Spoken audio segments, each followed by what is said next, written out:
that, yeah, Matteo is a director of engineering at Booking.com, but also he likes basketball. I was like, oh, well, we Lithuanians love basketball too. Well, there's something in common. But when I saw Matteo in person, I realized the basketball thing. How tall are you? 2 meters. 2 meters, yeah, well, I'm a short guy, so for me it's like everyone is a tall. Yeah, in a previous life, I was playing. Okay, yeah. So, yeah. You could say center? No, I was a shooting guard. Shooting guard. Oh, okay. Then I got a couple of injuries and I became a small forward, let's say. That my size helped me. Matteo, come to the stage. Round of applause. Thank you. Oh. Thanks. You're good to go. Awesome. Yeah, so, first thing, thank you all for being here. Big lights. Thank you all for being here. And I would like to thank as well the organizers and the people behind this conference. It's thanks to them if you're able to, being here all together and enjoy the event. A little disclaimer before I start. What I will be talking about is my personal perspective. So I'm not talking in behalf of Booking.com, the company I work for, but it's about how I see things and how I see this topic. We have almost 20 minutes. I would like to leave a couple of minutes at the end for Q&A. So we will cover the topic a little bit high level. If by any chance you don't have time to ask questions, I will be around for the full day. So stop me after the presentation, during the coffee break, for lunch. Write to me on the app and so on. I will be super happy to connect with you and go a little bit deeper on some of those topics if you really would like to do so. So don't be shy, bother me. I'll be very happy. I am big, but I don't eat people, so it's pretty safe to come to me and talk to me. Yes, so I am Matteo. I am an engineering director at Booking.com. During my daily job, I interact with a lot of functions: Agile coaches, finance, people department, engineering, of course, product, program, and so on, and recruitment. Quite a lot with recruitment. Outside of work, I like to do mentorship session to help people career development. And one of the most interesting questions that have been asked by both mentees and interview candidates has been, who are the most successful people in your organization and what is making them successful? I think this is a good question because, my answer will give them insights on how is the culture that I have in my org, what the people managers that I have in my org are valuing, and what are the behaviors that we are rewarding, all right? So it's a lot of information and should be very helpful for you as a person that is asking this question to understand if this place is the right place for you or not, okay? In the past year and a half, I heard this question many times. So write it down, it's a good question. And, I started thinking, really, at my 15, 20 years of careers, the people I've been working with, what has been the behaviors that are making them successful? I thought, do we have kind of a foundational pattern that we can see that can be applicable and then is making these people successful, okay? So I started thinking about this stuff, and I have realized, at least in my opinion, that there are 4 things that are making people good in their career and making them progressing well in their career. The first thing that I have identified is, I call it Quo Vadis. So it's Latin. For me it was a good way to find usage of my studying of Latin at the high school. So, I was like, oh, I can use it after 20 years. What does it mean? What it means is like, where are we going, It might seem obvious, but if I speak with each of you and I ask you, why are you working? And what is your purpose when you're working?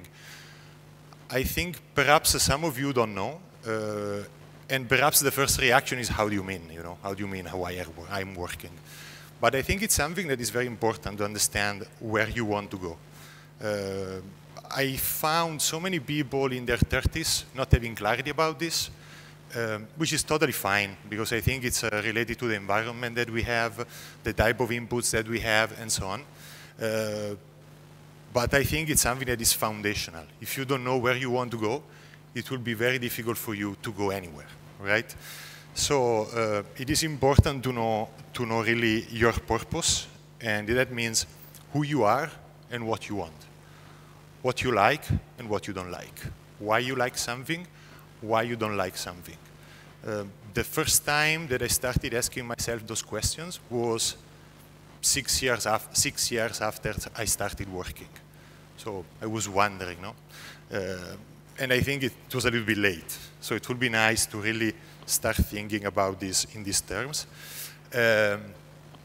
Who you are and what you want, of course, is very unique for yourself. So what I like is not what you like. Each of us is having a different set of ideas and needs, all right? But it's defining what is making you happy. How can you identify who you are and what you want? I have identified, in my opinion, 3 things that can help you. The first one is about identify your values. What is important for you? For me, for instance, it's transparency, ownership, accountability, positive thinking. But this is for me, no? If I ask to my brother, it's totally different. If I ask to you, maybe it's very different. You need to ask it to yourself. What is making you happy and what is really important for you? Something that I have discovered recently, it's a website called Barrett Values Center. It's free, you can go online. They have a large amount of values that you can select. You need to pick the top 10 for you. And based on that, they will give you a report on what is important for you and what are the things that are valuable and so on. This is super helpful. Once you know what are your values, something that I think it's important to be successful is to have a Moscow for your ambition. A Moscow is basically a framework. If you are not familiar with that, you can look at it online, but Moscow stands for must, should, could, and will not. Basically, it's giving you clarity again on what you like and what you don't like. Especially the must and will not is super important. The first time that I started thinking about this was in 2015. So really long time after I started working. But it helped me to understand if I was happy at my job, if I was not happy, why, what is the company that was giving me better perspective for what I like, what is the position that I liked more, why I liked it more, and so on.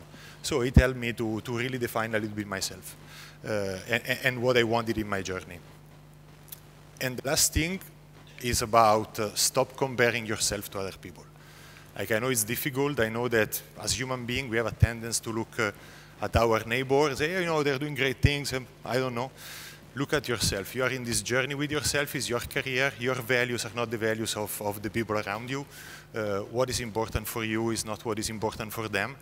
Maybe what they do is different from what you do, but it's very focused about their values and their final goal. No? So focus on yourself, which is the most important thing. The second point, I called it own it, is about ownership. What does it mean, more precisely? It means to me being the CEO of your career. Like many times I've heard people telling me, I would like to grow into managerial roles. I was making a plan with my manager left. And now, in 2 months, I didn't move on. Or, yeah, I spoke with my manager didn't do much, I'm waiting for them, and so on. I mean, no, you need to own your career. You cannot expect that people are doing this for you. Realistically, imagine I am one manager. In booking, let's say an engineering manager is managing between 5 and 8 people. I need to take care of the career of each of this person. I need to take care of the delivery of the project. I need to take care of managing stakeholders, my own career, and so on. Realistically, how much support can I give you? You need to take care of this by yourself. You really need to take actions, take steps, and owning your career. how can you do this in a better way, or in a way that can, moving you in the direction where you want? Stop being busy. How many times we are working, doing a lot of stuff, but we don't know what is the value of this thing. It's like, oh, I've been working so hard, but I don't get recognition for what I'm doing. Maybe your value is like this, what you deliver. Think about that. What are you working on? Is this delivering value for the company and yourself? That's something that should be very important. So take time to reflect what you're doing, why you're doing it, and try to understand if it's the smartest thing that you can do. Be strategic and systematic, not only in defining your work, so strategic prioritization, strategic approach toward projects that you want to pick, but strategic even in stakeholders that you have, the networking that you do, how you approach work. You need to start building your own brand as well, no? So make sure that when you go to meetings, for instance, you're prepared, that you're coming with questions, that you're constantly on time, and that people can see you as someone reliable. So, and be consistent over time. If you do it once, everybody can do it once, If you do it over time, that's something that is building your brand and is giving confidence of people around you about yourself, and it's telling you that you are going in the right direction. Of course, set clear goals. Like when you know where you want to go, then you need to understand, what are the goals that are bringing you there. Something that helped me was to create a Kanban with all the stuff that I wanted to do, and having all these cards and moving these cards. I think that is a good approach that works for me, that has been working for several people that I've been coaching, because it's giving you the visibility on what you have done. So when you see the done column that is getting filled, so it's gratifying and it's keeping you motivated. If you have this Kanban and you don't move the cards toward the done, that means that or you don't know what you're doing, or you don't break it down, the projects or the goals, in smaller pieces, so you're not making progress quickly enough. So it's a way for you to think how you can break it down, how you can be more effective on this, and how you can move forward. The third point that I have is about learn how to fail. This is important because,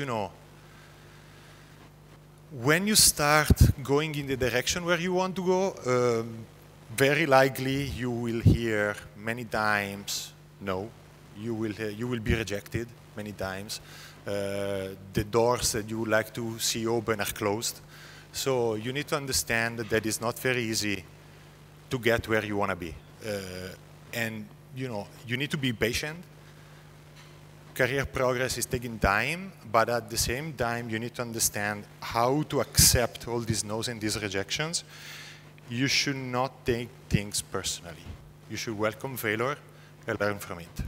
Like if someone is saying no to your project or rejecting your CV position, be hungry to understand why it happened and work with yourself to see how you can get better the next time. Like, nobody is doing it right from the first time. So make sure that you don't get overwhelmed by the failures and you are having a positive mindset about this. 3 ways that can help you to learn how to fail.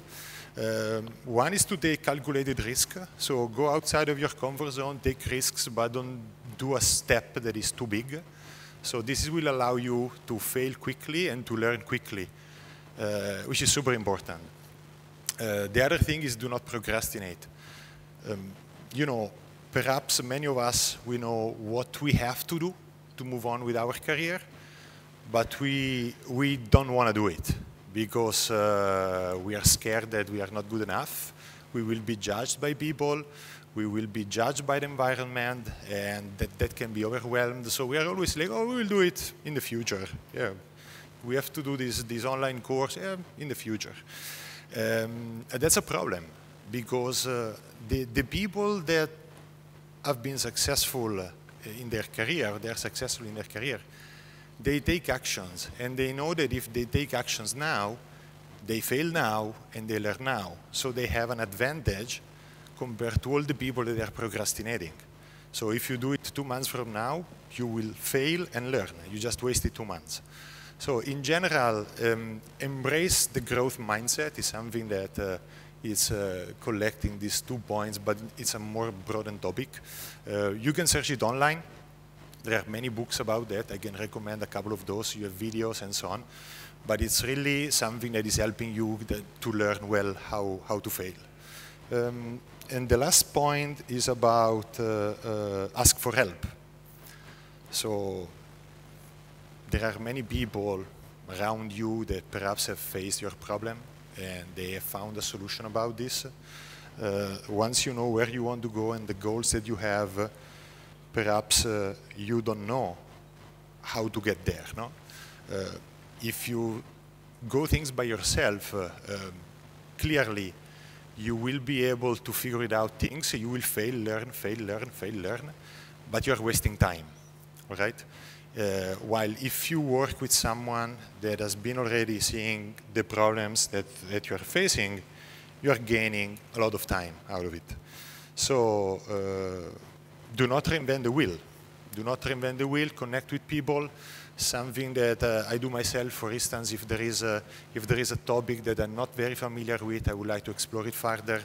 I search on LinkedIn profiles that are perhaps more seasoned than me. I connect with them and I'm like, hey, do you have 15 minutes for a chat? I would like to learn from you about X. It's saving me a lot of time. Find a mentor, which is something that it's super important, because the difference between a manager and a mentor is that the manager is someone that is given to you, while the mentor, you pick the person. So it's called difference between active and passive learning and mentorship. Passive is coming from your manager. If you don't have a good connection, it is what it is. But with the mentor, if you don't have a good connection, you can change the mentor. You can find someone that is more aligned with your vision and your goal. The good thing about the mentor is that they are not judging you. They are doing this for passion, often for free. So it's really a safe space for you to learn, to talk, and to grow. Something very important, make sure that you come prepared, because you don't want to waste time for them, but especially you don't want to waste time for yourself. So come prepare ahead of time with questions or topics that you would like to discuss. And the last thing is like learn from experts. There are many, many experts in the world that perhaps are not accessible to us. But you know, they have written books, they have YouTube channels, podcasts, and so on. Once you know where you want to go, try to see who are successful people in the industry that have been there. Study them, try to learn from them and understand what they have been doing, why they have been doing this, and try to see if you can kind of copy a little bit what they are doing. That's pretty much it. I wanted to recap here the 4 points. Basically, make sure that you are asking for help for your career progression. Learn how to fail, own your career, but especially know where you want to go. This is something that is quite important. It's often overlooked, but you know, when I look at my career and when I look at the people that have been working in my org or with me, all of them are doing this stuff.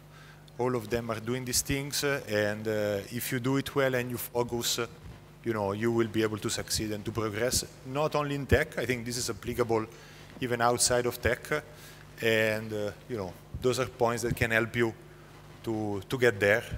And if you want to know more or go a little bit deeper, I'm available. Just let me know. Any question? We have what, yeah, 1 minute. We're open for questions in here. Okay. Hi, first of all, thank you for your interesting insights.